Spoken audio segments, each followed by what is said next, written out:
All right, well, I'll just go ahead and get started and sort of get the introduction rolling. Okay.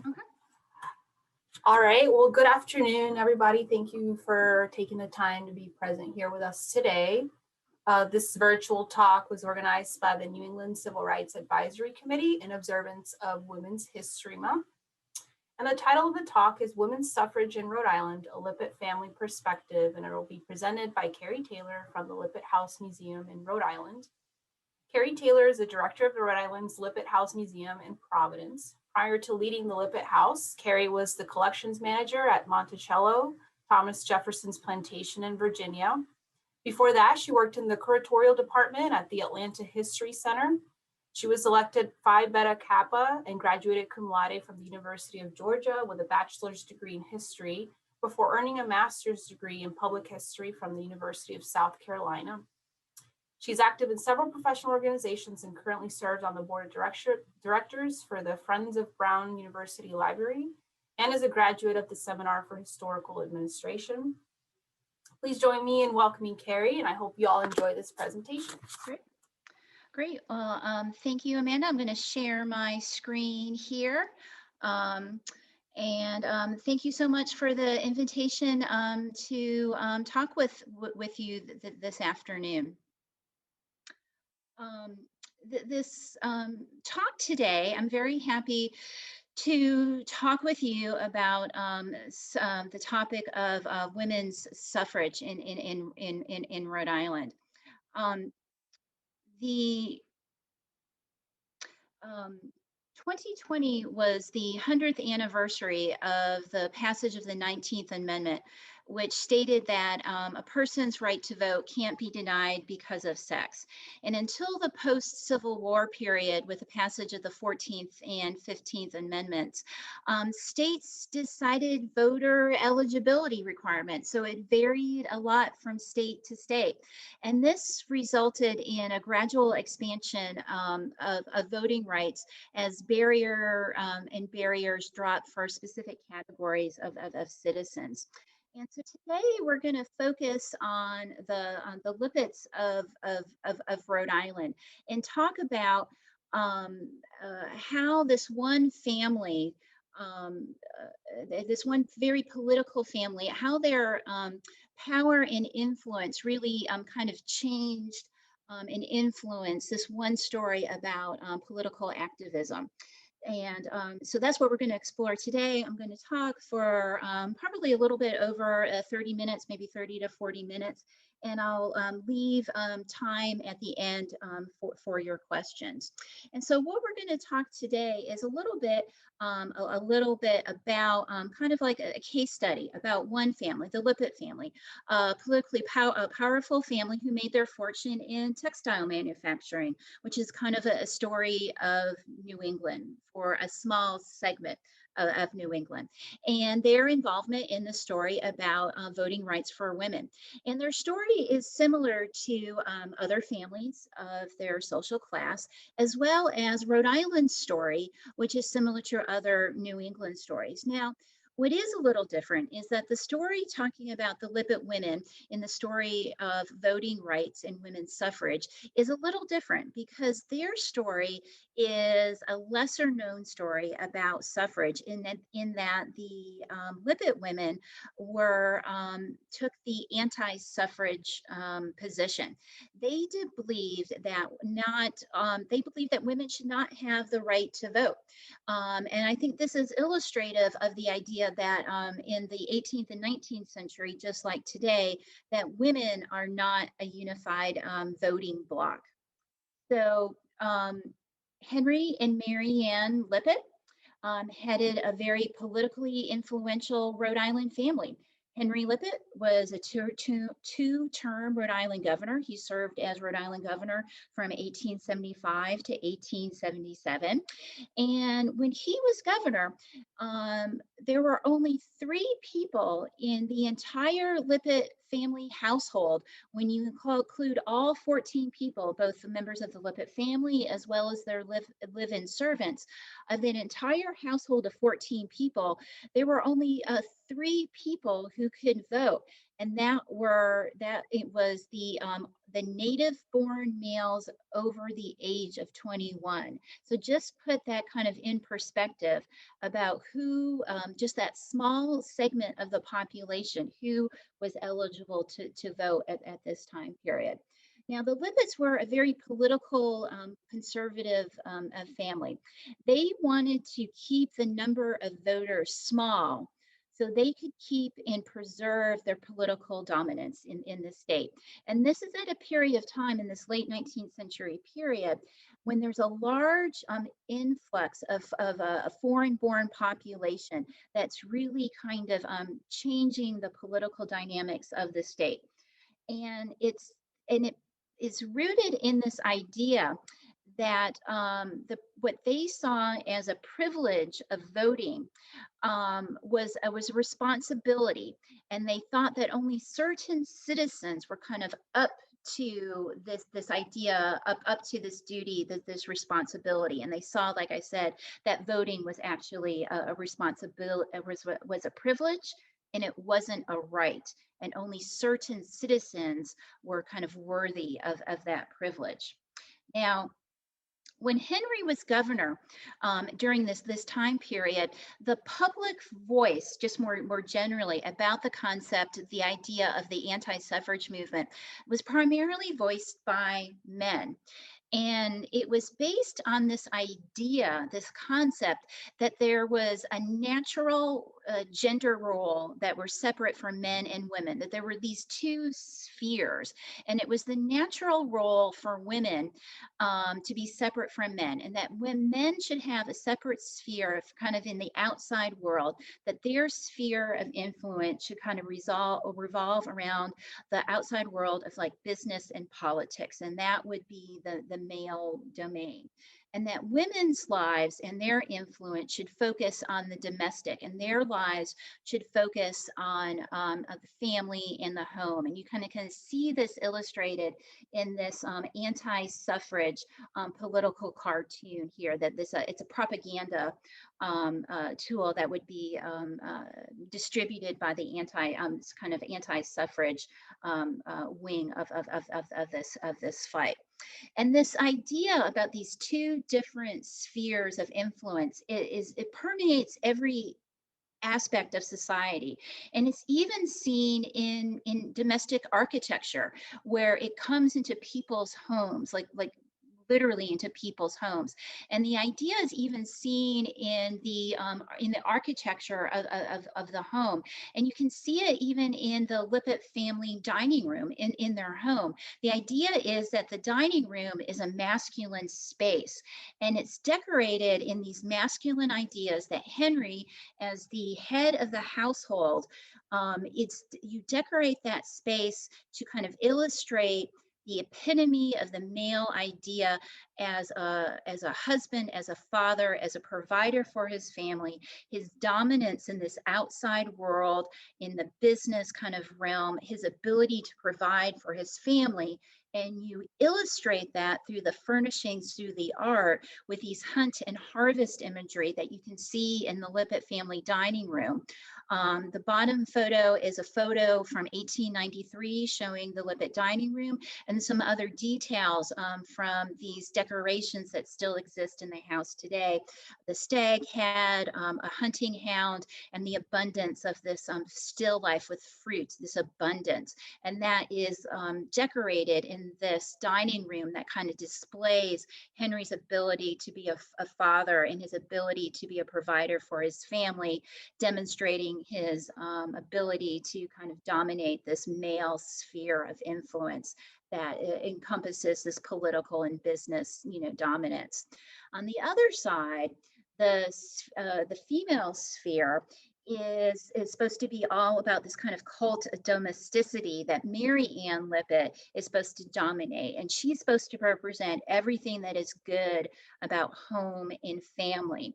And she kind of embodies that in this reception room photo of Lippitt House. And this is where she kind of personifies this role of what is expected, especially of an upper class woman like Marianne Lippett for her family. This is where she would kind of shine in her role, keeping up those social obligations that were expected of an upper class woman, making those family connections, being the moral center of her family. These would all be put on display in this room where she would keep up those connections. These female ideas are reinforced in the decoration, and you can even see it in this very large painting of the Madonna and Child above the fireplace in the reception room. So these ideas are reinforced in the actions and the activities, but also even in the decoration in the houses. So it's really just one thing reinforcing these traditional roles that are just reinforced in every aspect of 19th century life. Now, the idea that I talked about, the idea of these very conservative ideas are just reinforced. And so a woman like Marianne, I talked about these conservative ideas about focusing on family and this nurturing home-focused idea. But Marianne believed that even though she's supposed to focus on home and family, she could still work for change in her world. And she believed she could do that, and she didn't need the vote. She could do that through other active means still within this sphere. And she could do that through volunteer work, charity work, even by circulating petitions, and through indirect kind of we might call back channel advocacy. She didn't need the vote. She didn't need to run for political office. She could still make the change. And this is how Marianne Lippett was able to use her privilege, her family's political and financial kind of economic connections to make the change that she wanted to see for a cause that was very close to her heart. And that was the education of deaf children, while still keeping within this very kind of separate spheres of influence. Now, this is Marianne on the left. Now, the Lippett's eldest daughter, Jenny Lippett, lost her hearing at age 4 due to complications from scarlet fever. Now, Marianne ended up teaching Jenny at home to read lips and keep up with her speech, and she became an early innovator and advocate for the method of instruction for deaf children called the oralism. This would be kind of the opposite side of American Sign Language, using this oralism method of instruction, because she didn't want Jenny to feel socially isolated because of her hearing loss. And word spread about this new kind of innovative instruction method that using this oralism method of instruction. And people actually came specifically to the Lippitt's house in Providence, Rhode Island, to see Jenny read lips and speak, because it was so revolutionary. People did not expect this of deaf people, and especially deaf children. And as part of Marianne's responsibility, I talked about keeping up these social connections as an upper class woman. There's this very elaborate calling rituals, and to kind of keep track of who she owed calls to and who paid calls on her, she kept a very elaborate journal so she could keep track and keep up with her duties. And so we have a copy of her journal in the archives at the museum, and we see records of these people who would come specifically to visit Marianne and see Jenny. And it was remarkable because they came to see Jenny speak, and this became kind of part of her duties. Because it was such a remarkable thing what Marianne had done to kind of help Jenny with her education, instructing her in this oralism method. When Jenny became older, because the Lippitts had the financial resources, they ended up sending Jenny to Boston to take speech lessons from Alexander Graham Bell, who was doing a lot of research into different speech patterns and different kinds of technology that could magnify and transmit sound. And Bell became very involved in this oralism movement for deaf education and became involved in a campaign to start a school for deaf children in Massachusetts in 1867. And he reached out to Marianne and asked if she would allow Jenny to testify before the Massachusetts legislature, to allow Jenny to speak in public and help make the case that this like oralism method should work and that Massachusetts should support it. But Marianne wouldn't allow Jenny to testify in such a open, public, and political forum. But former Boston mayor, the wife of a former Boston mayor, Josiah Quincy's wife, heard about this, and she offered to host a private tea at her home with some of the legislators. And Marianne thought that was a more acceptable kind of environment for Jenny to participate. And so Marianne allowed it, and then people saw Jenny demonstrate her ability to read lips and speak.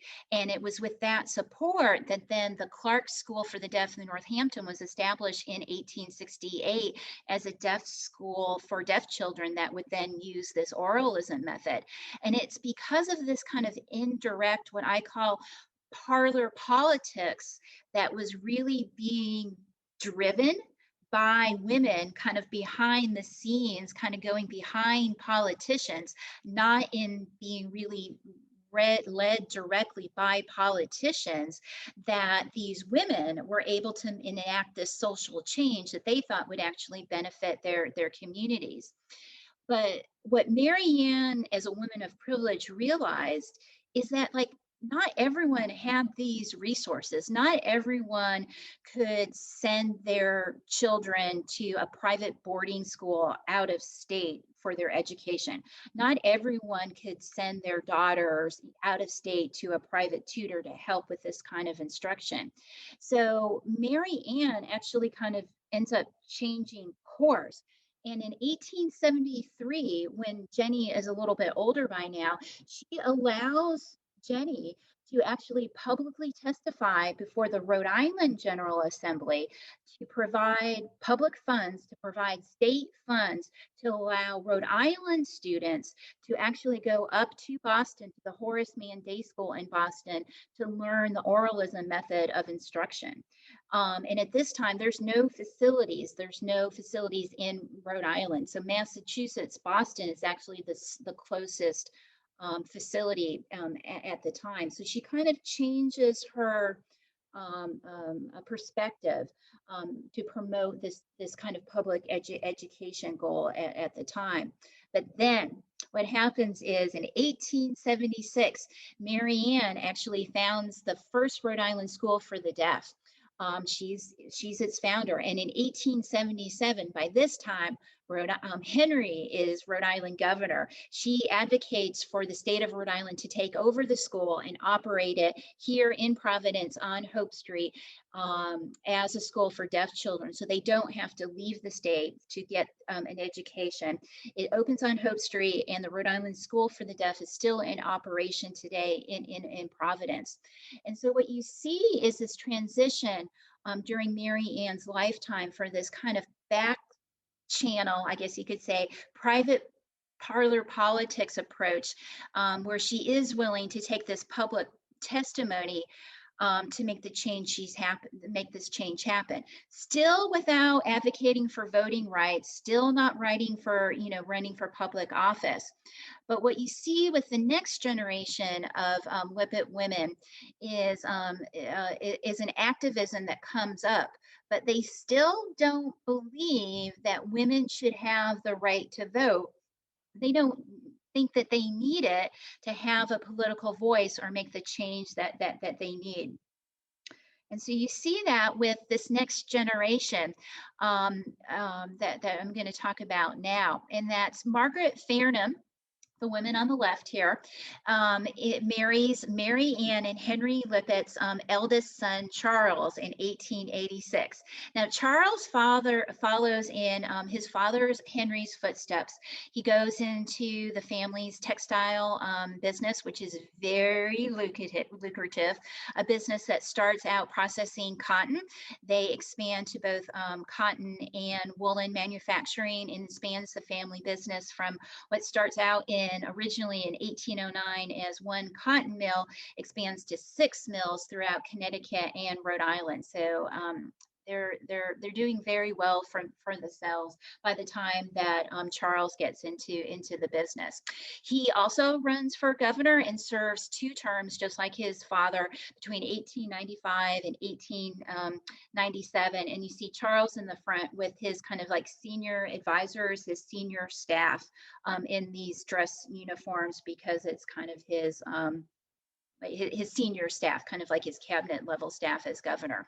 And Charles follows in his father's footsteps and holds similar conservative political views that voting is a privilege that only some male citizens are worthy of.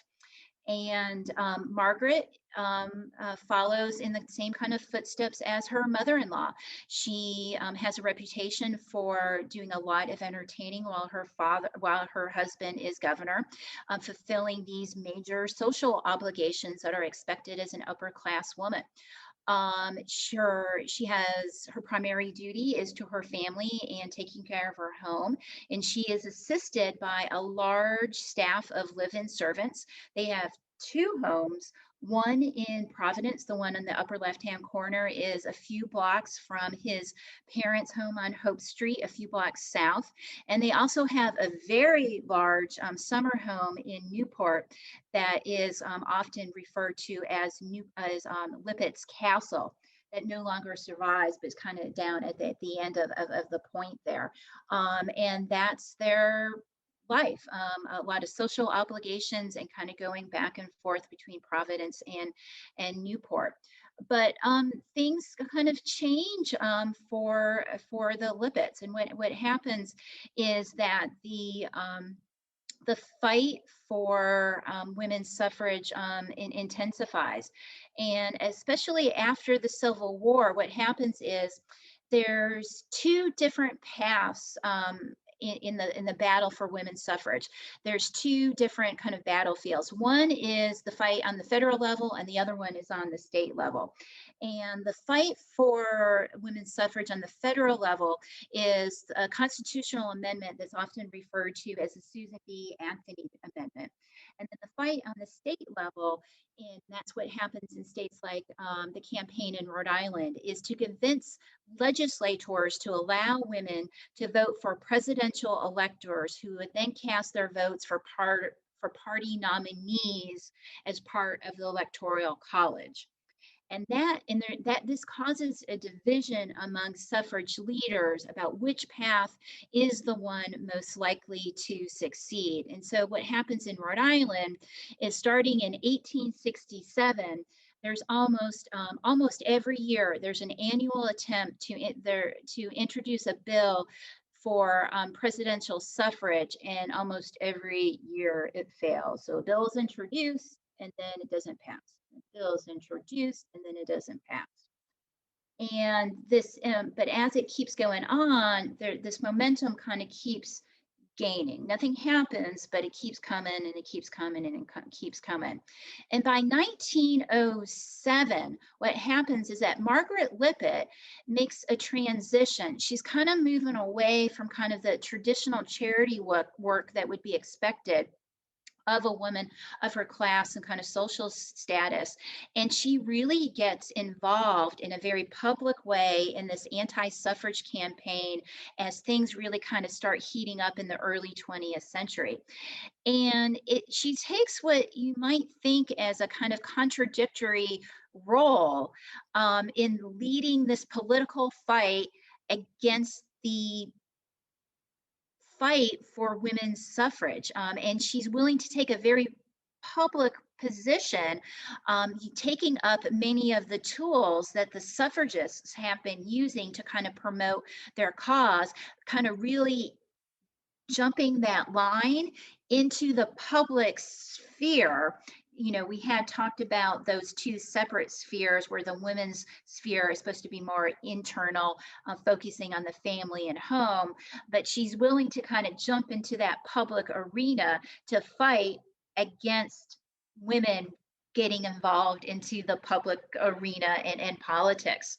And so what happens is in 1907, when once again, this presidential suffrage issue is introduced into the Rhode Island General Assembly, there's growing momentum. People are starting to pay attention for it, especially Reform Democrats are starting to really think about extending the vote to women because they see this as an idea to expand their voting base as a way that maybe if we get the women, like if we come out on the side of women's suffrage, maybe we can get the women, expand our voting base, and maybe that's a way that we can like shift the balance of power and take control away from the more conservative Republicans and kind of break up this this voting bloc, this kind of party machine that's going on.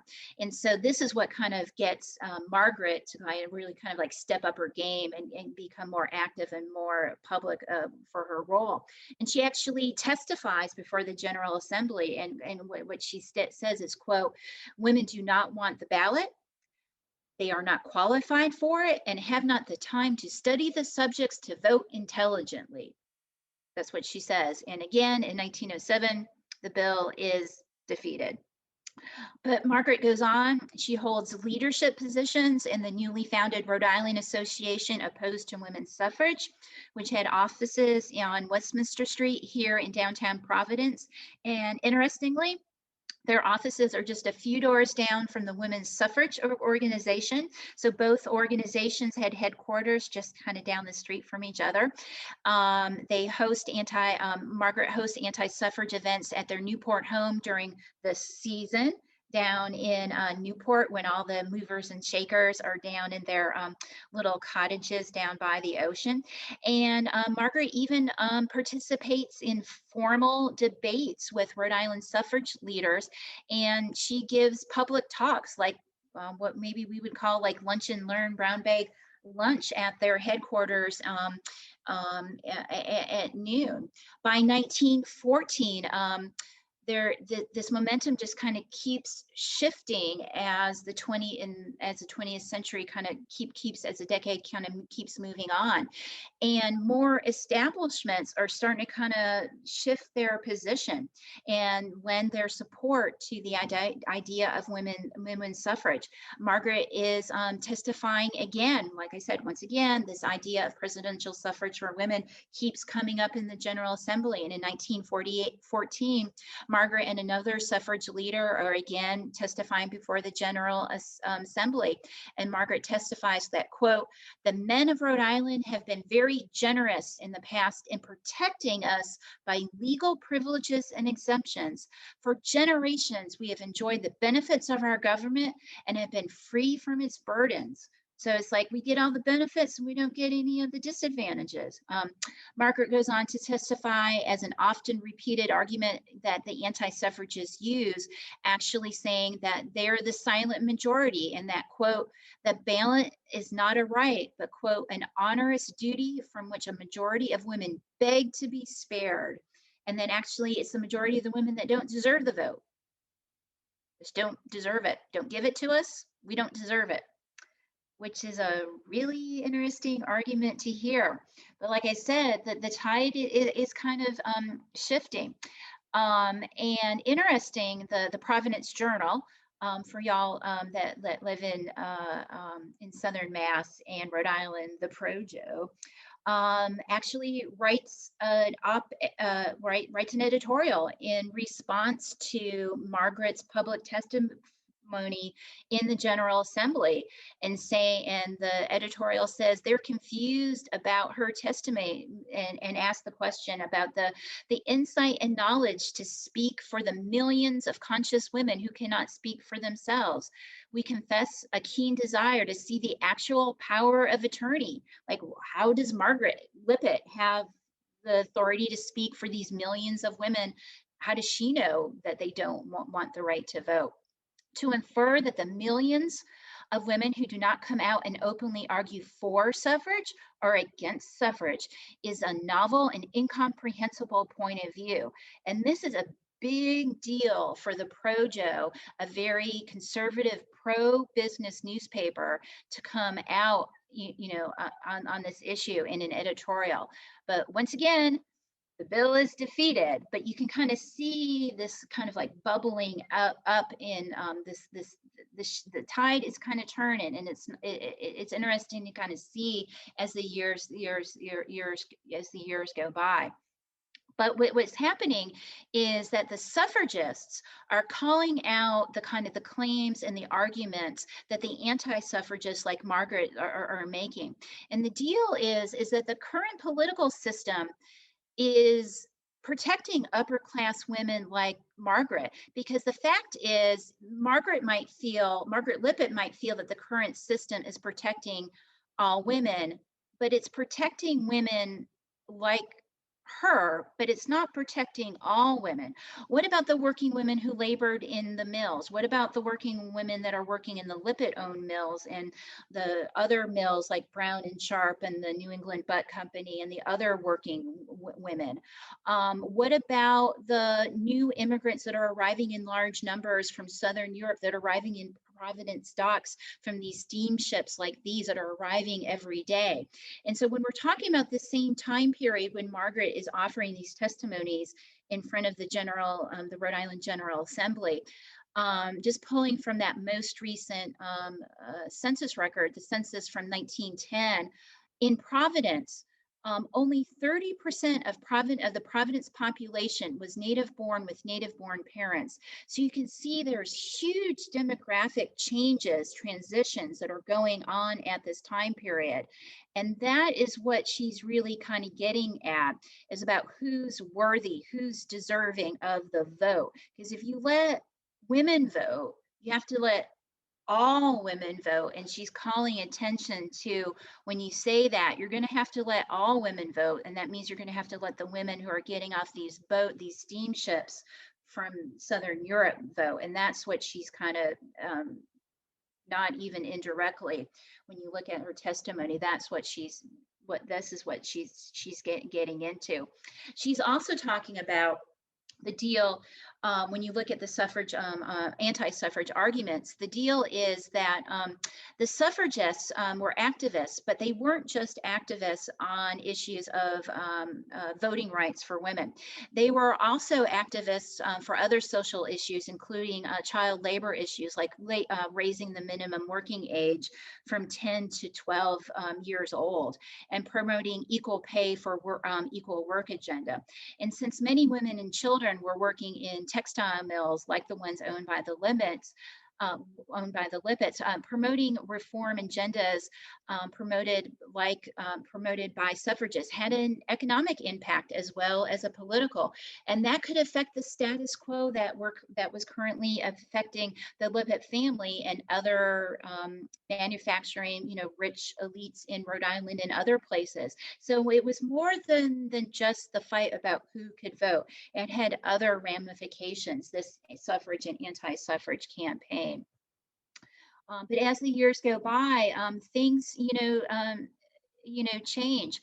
By 1915, another Lippitt woman takes a public stance against women's suffrage, and that's Mary Lippitt Steadman, Margaret's sister-in-law and her husband Charles's younger sister. She signs a petition that's sent to Congress when considering the Susan B. Anthony Amendment, which was first introduced in 1878. In 1915, it's still making the rounds, and this overlaps at a time when another Lippitt brother, their brother Harry, was serving in the United States Senate from Rhode Island from 1911 to 1917. And it's during Harry's term that women's suffrage actually comes up twice. And both times when he's serving in the United States Senate, he abstains from voting on the bill, and both times it didn't pass. There's an account when Harry is actually speaking in Providence to a women's suffrage group in 1915 about the suffrage amendment. And when asked, he said he wasn't going to vote for it if given the opportunity. Quote, he says, "I would hate to see this nation at the time of world disturbed conditions enter upon a new experimental form of government." And what he's referring to is World War One, which is at this time the United States is going to enter in 1917. And World War One has a big impact on the suffrage movement in the United States. Many anti-suffrage suffragists switched their energies from their anti-suffrage efforts toward war relief efforts, including both Margaret Lippitt and Mary Lippitt Steadman. Once again, reinforcing this idea that there's separate spheres. Quote, "War was the business of men and relief was the business of women." And so Margaret Lippitt during World War I had a leadership position in the Providence Public Service League, which sent humanitarian supplies to Allied troops stationed in Europe as well as refugees. And you can see the woman on the right-hand side in that upper photograph. That's Margaret with her sewing group there, working on supplies. And Mary Lippitt Steadman actually organized the American Red Cross chapter here in Providence, headed the knitting and garment workshop, the canteen, and the motor corps. And that was an involvement with the Red Cross that she kept up until the end of her life. All three of Margaret's sons served in Europe during the war, and one son actually died from the wounds he received during the war. And for Margaret's service, she received a medal from the French government for her work. And if anyone's lives in Providence or the Providence area, here on the east side, there's Lippitt Park that holds the farmers market in the summer. That park is a memorial to that Margaret's son who actually died from his wounds during World War I. So the many suffragists, pro-suffragists, did also help with relief work during the war, but many kept pressing on with their suffrage work, not kind of letting up the pressure. And so what happens is that both Republicans and Democrats in Rhode Island see suffrage as a way to expand their party base. And in April 1917, presidential suffrage for women is passed, making it the first state in New England to allow women to vote for presidential electors. It doesn't change the criteria for voting in local and state elections. But now what happens is that women in Rhode Island start focusing their attention on the national level for the federal suffrage amendment. Harry Lippett does not win re-election for United States Senator. He is actually replaced by a Democrat in 1918. In January 1919, President Wilson announced his support for women's suffrage. And by this time, the full Rhode Island congressional delegation votes in favor of the passage of the 19th Amendment. It passes Congress in June 1919. And then the next step is ratification by the state legislators, and it passes the Rhode Island General Assembly on its first day in session in January 1920. So what does that mean for our Lippitt women, Margaret and Mary, the anti-suffragists, now that women's suffrage is the law of the land? Well, the answer is they both embrace it. Mary becomes a leader in the Republican Party.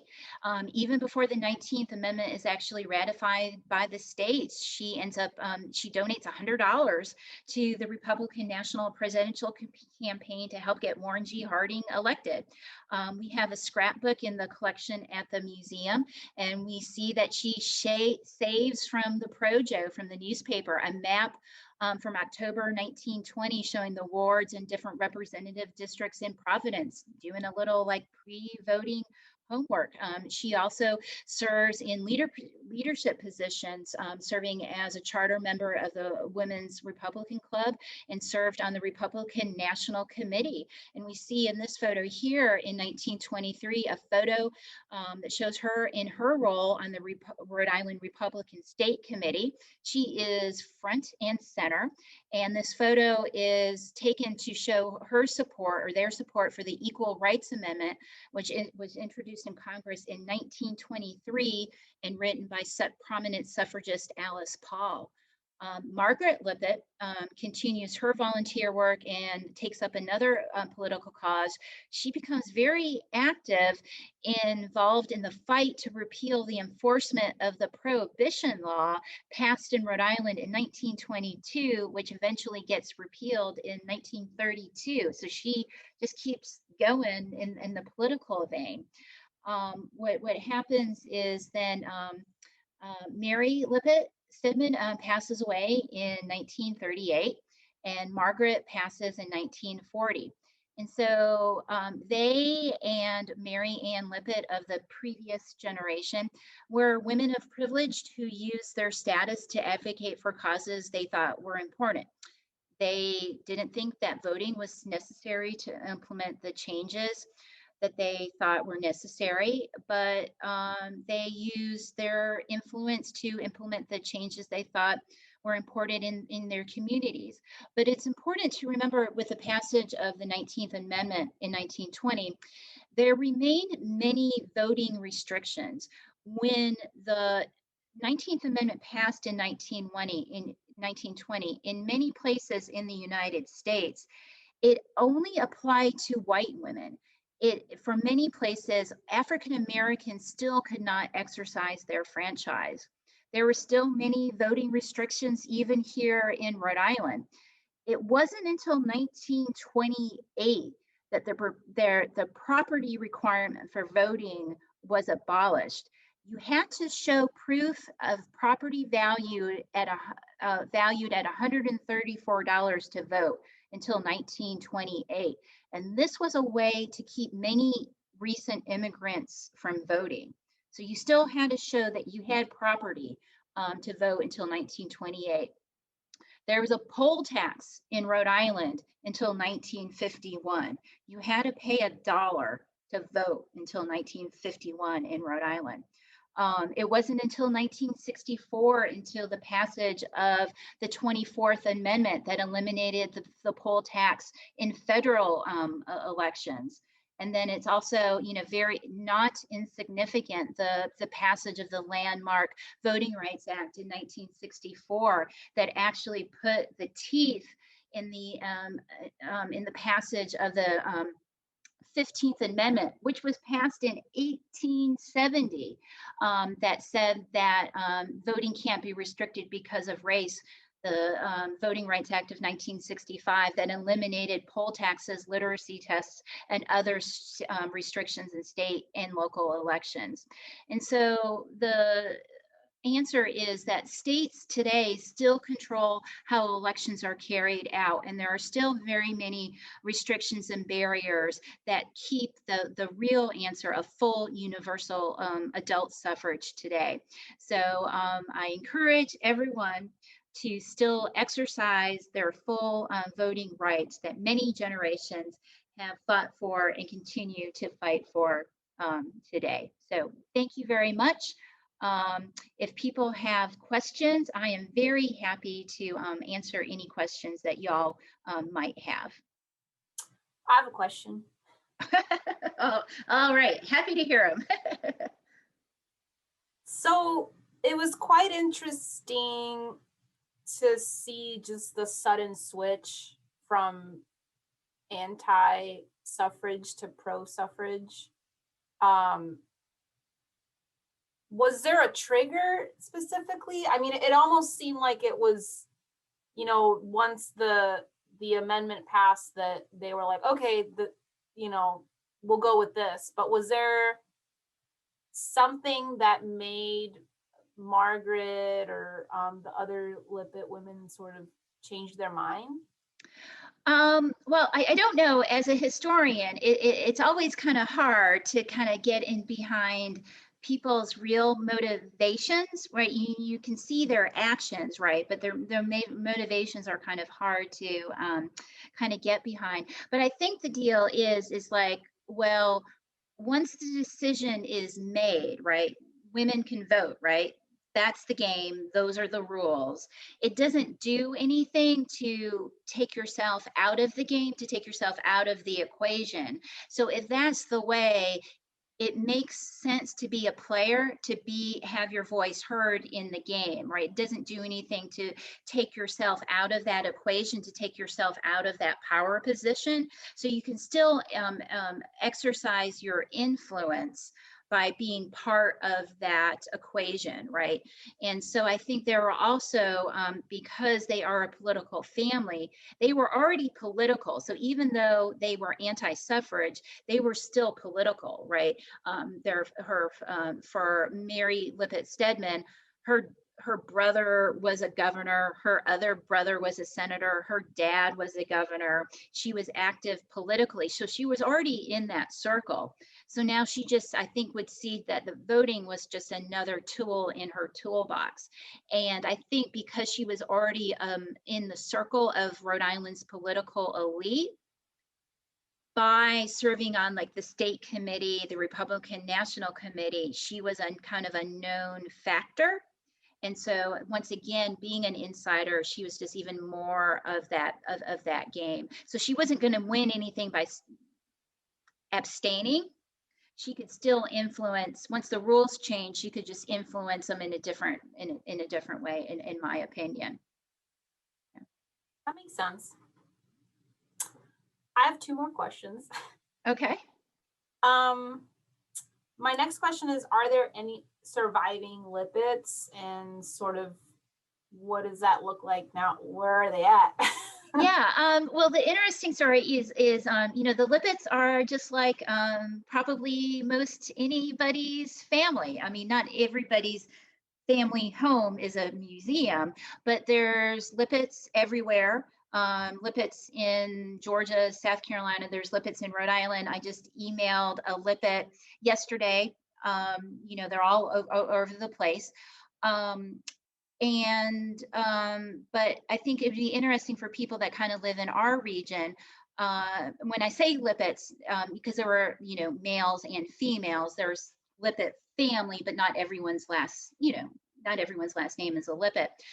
For people in our neighborhood, the house that's now a museum actually descended down through the female line, and so went through one of the daughters that I didn't mention, just because she's not as politically active. But the deal is, for people that live around here, the Chafees of Rhode Island. So Senator and former Rhode Island Governor John Chafee, former Secretary of the Navy, former U.S. Senator John Chafee, and his son Lincoln Chafee, former Rhode Island Governor and U.S. Senator and former presidential candidate, independent presidential candidate, they are direct Lippit descendants. And so it was actually Senator John Chafee's mom who grew up in Lippitt House. So Lippitt House just became a museum in 1993. People lived there full time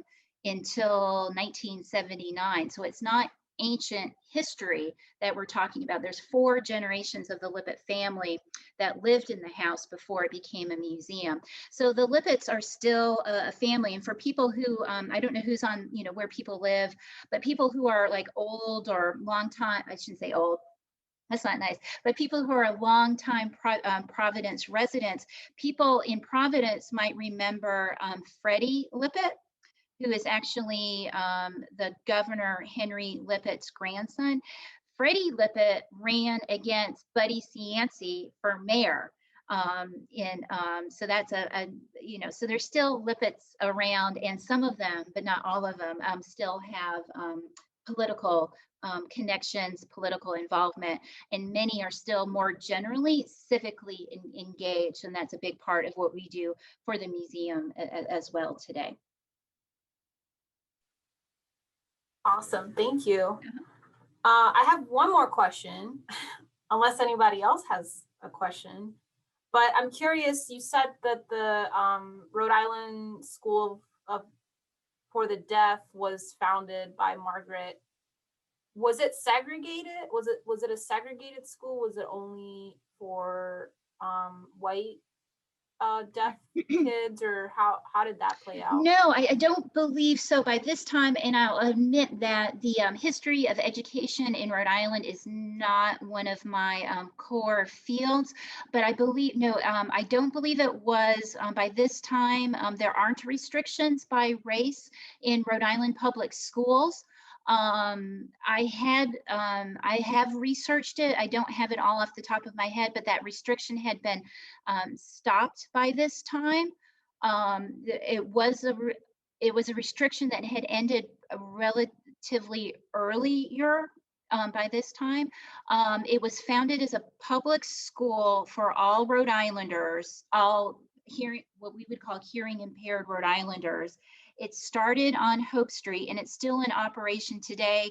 And for people who know know Providence, it's kind of off Branch Avenue, a little bit off 95 on the. I haven't been around out of my house very much recently, but no, it was open for hearing impaired students in Rhode Island as a public school. And by that time, there were no restrictions on that. Awesome, thank you. I have one. I want to thank you for the presentation. It was great. And this is probably more of a comment, but getting back to Amanda's question about like why the sudden shift, you know, from being anti-suffrage to suffrage. And you know, I'm not a psychologist, but you know, the level of activity that Mary was doing in the anti-suffrage movement, she was inclined to be involved in stuff and to have her voice heard. So, you know, I mean, I would only suppose that once she had the right to vote, that she was going to have her voice heard in this new avenue that was open to her, despite her campaigning against it. Yeah, I agree. I don't think she was going to be sidelined. And I think once that campaign was over, I was like, oh, well, that's it. I'm not going to be. And then I think like you're saying, I agree, because that campaign was over. And then Margaret picks up another one, which I have to admit, I wasn't familiar with, this anti-prohibition, you know, this repeal of prohibition. And I was like, what? I mean, that's another conservative fight. The conservatives were against prohibition. So I'm like, okay, it seems like me, like and maybe y'all in your work too, you finish one project and you kind of like clear off your desk, right? And then you get another one out, and I was like, okay, that one's done, and you go on to the next one. It was how I was kind of reading it, like, okay, that one's done. Now I'm going to go, you know, get the next like milk crate of folders out and like start the next one. So I think that was it. That seemed to be her passion and interest. So I concur with that assessment. Well, it's always good to have passions and interests and to pursue. So. Once again, thanks. I appreciate it. Oh, you're very welcome. It's my pleasure. No more questions? Well, thank you so much, Carrie, for giving this talk, and thank you everybody for tuning in today. And yeah, hope you have a great rest of your week. Yeah, and I just want to wish you all well. I heard my personal philosophy is anytime that I hear that people get their shots, it's happy. It's all good, you know, juju for the universe. So I wish you all well, and I hope you all get to take naps this afternoon. Thank you, Carrie. All right, take care. It's my pleasure. Thank you for the invitation, and please visit Lippitt House Museum. As I was saying to Amanda, we are going to be opening for tours, and we'll do everything we can to keep everyone safe and distanced and well ventilated this summer, starting in June. All right. Well, thank you so much, and yeah, have a great rest of the week, everybody. All right. Bye-bye.